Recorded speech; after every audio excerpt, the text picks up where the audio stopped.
reviews and unboxing. So new item, new products, and new new tech products for your kitchen appliances. So this is new, and without further ado, we're gonna have a short break, and then we're gonna get back to our regular vlogging. Okay, so after this, I will be right back. Okay.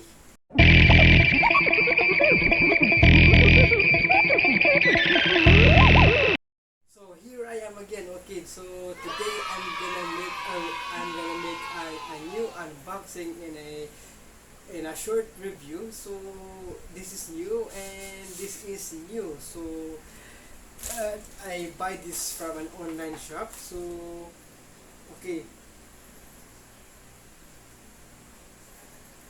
so this is a blender for condiments, for onions and everything for cooking. This is a blender for cooking. And okay, let's gonna start it up. Okay.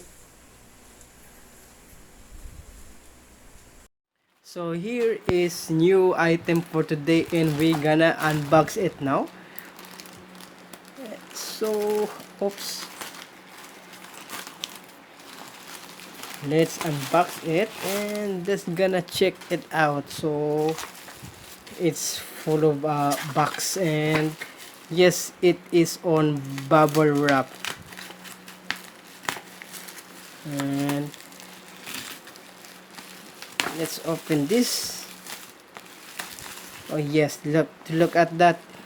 There's a name on it. It's the USB mini food processor. So let's gonna check it out. So and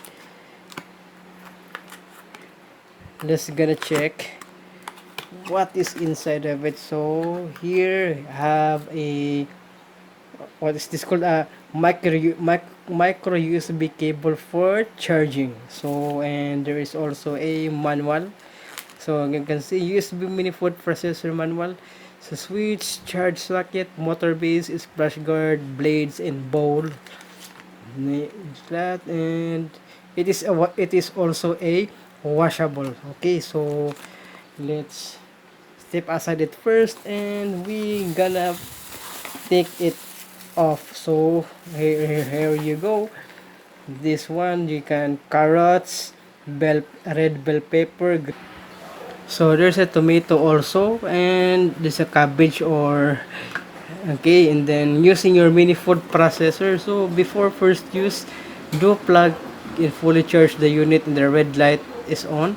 When charging while off, it full. Clean the blade, chopping cup, and splash guard lid before the first use. Insert the chopping blade onto the centering shaft in the processing bowl.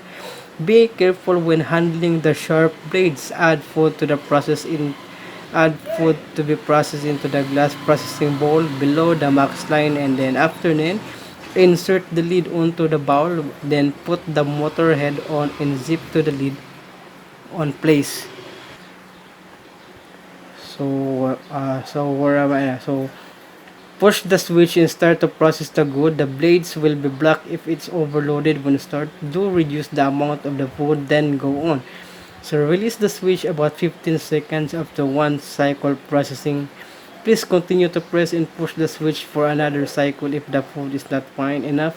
After processing, remove the motor head and then take off the splash guard from cup. Pour out the food. Okay, so the bowl capacity is 250 ml. Rated voltage of 3.7 volts. The rated current is also 10A.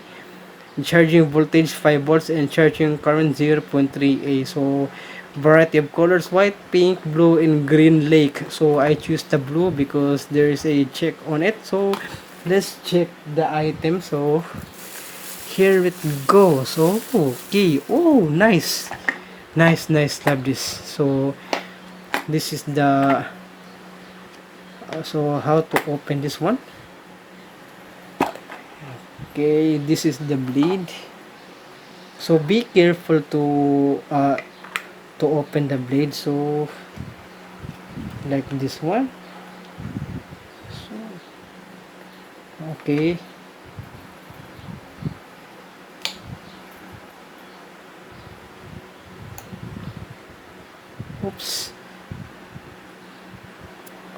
okay, so it's not, so let's it's not up, so this is the okay. Let's how to put this on.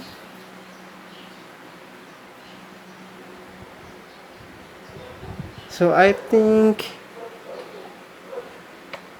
this one, so okay. Okay, and then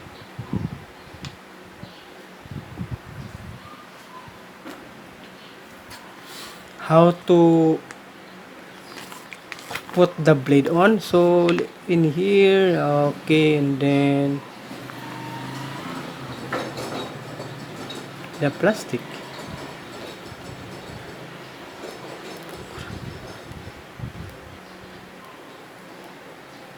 and then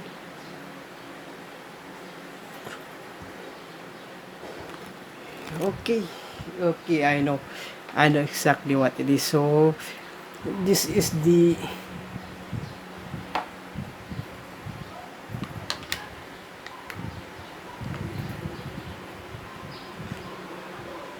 and then like this one.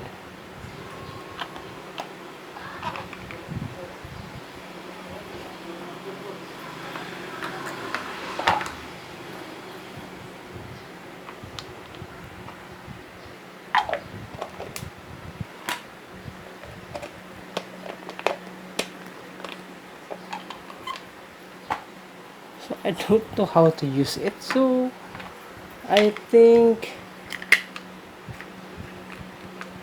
like that, and then we're gonna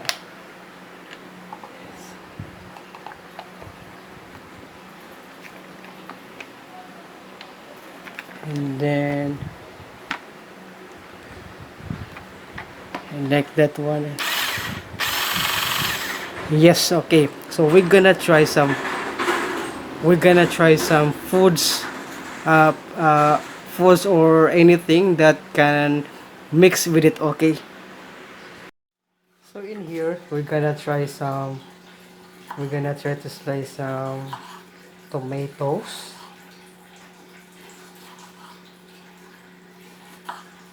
and then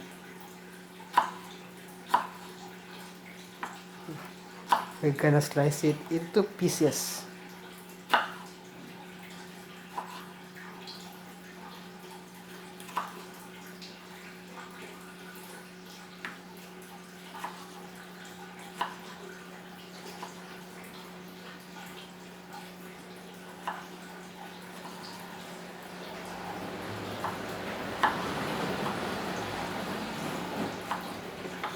So and then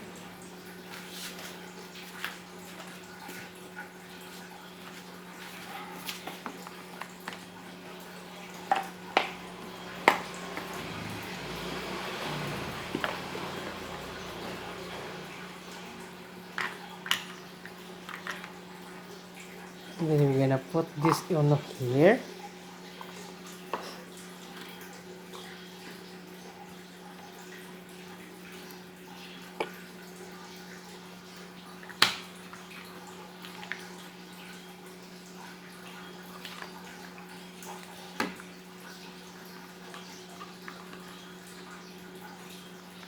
And then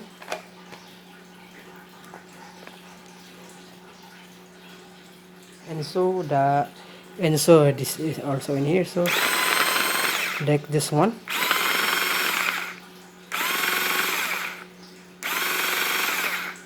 So and now we have an instant we have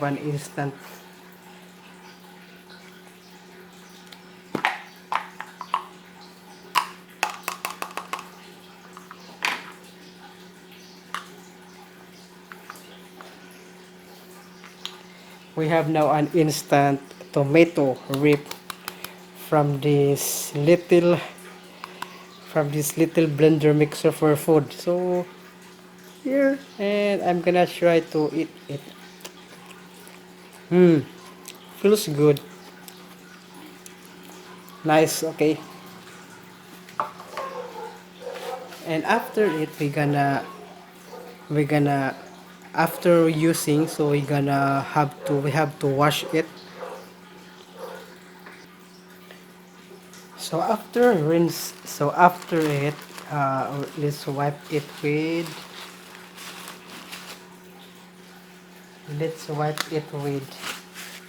paper towel.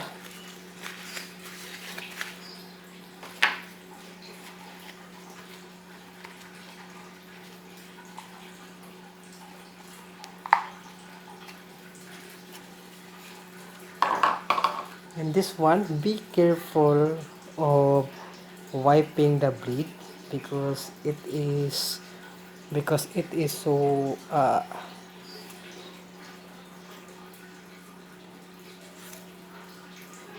so sharp. Okay, so that's it. Okay, that's it.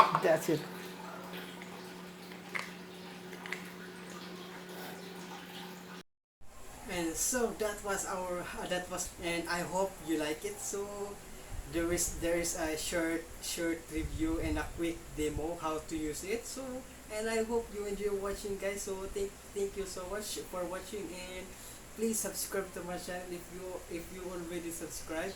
Please don't unsubscribe, please, because that means what it is called, it means to me.